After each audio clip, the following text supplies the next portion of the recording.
여러분 안녕하십니까?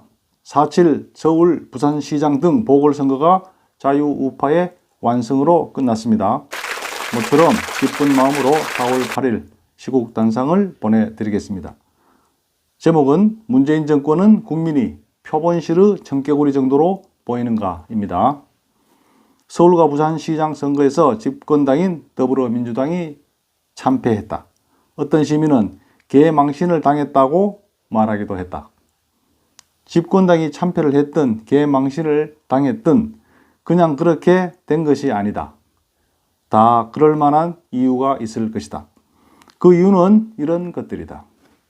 부동산 분노, 정부 여당 심판했다는 신문 제목도 있고, 정권을 심판했다, 서울이 뒤집어졌다는 기사도 있다. 민심, 레드카드 들다라는 지적도 있다.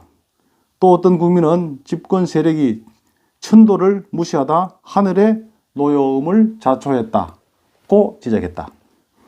내로남불, 윗물은 맑은데 아랫물이 더럽다는 치매 환자의 망발 같은 헛소리.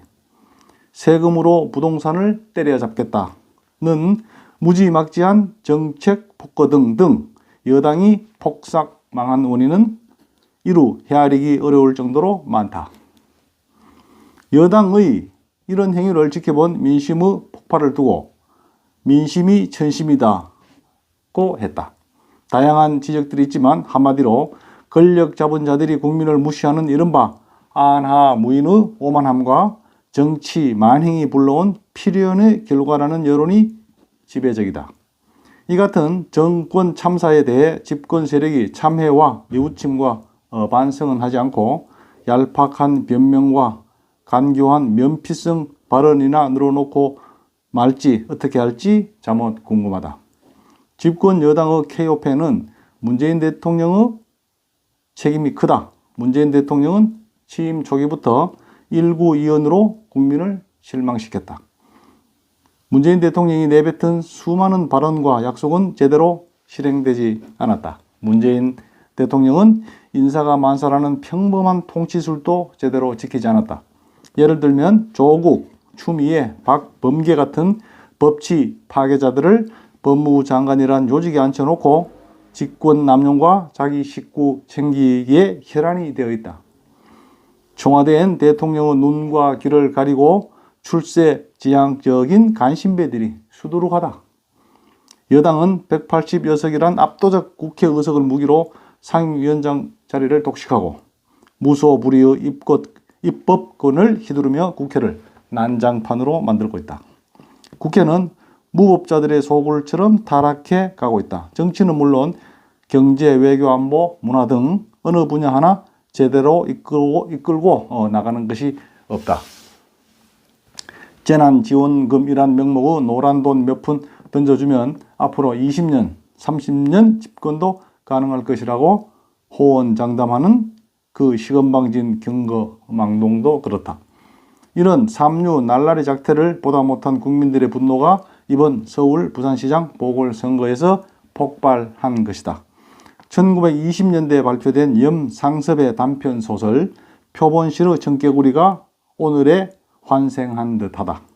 표본시르 청개구리는 3.1운동 직후에 패배주의적 경향과 우울 속에 침체되어 있는 당대의 식민지 현실이 잘 투영된 작품이다.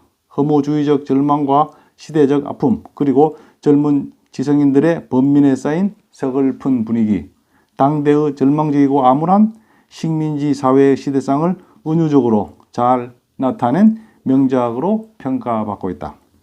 문재인 좌파 정권 아래서 신음하는 이 시대 젊은이들과 국민들의 분노와 울분에 찬 오늘의 현실이 마치 표본실의 청개구리처럼 부각되고 있는 듯도 하다. 입으로는 정의와 평등과 공정이란 헛나발을 앵무새처럼 불어대면서 뒷구멍으로는 농지 전용으로 대사공이나 짓고 나들목 요지의 농지에 투기하여 일확천금을 거머쥐는 위선자들, 전월세 안정을 명분으로 법을 만들고 서민을 위하는 척 하면서 정작 그들은 국민의 피나 빨아먹는 흡혈귀 같은 정상 몰입애들이 우글거리는 참담한 오늘이 표본실의 청개구리 그 시대와 다를 게 무엇이란 말인가? 국민들이 개, 돼지처럼 보이는가? 국민이 실험실의 개구리나 쥐처럼 보이는가? 국민을 표본실의 청개구리처럼 보는 정권 아래서 무슨 희망과 기대가 살아날 수 있단 말인가?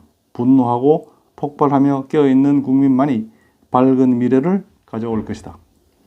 그렇게 몸부림치는 국민적 에너지가 탈선 권력을 심판할 것이다. 오늘 시국단상은 여기까지입니다. 여러분 감사합니다.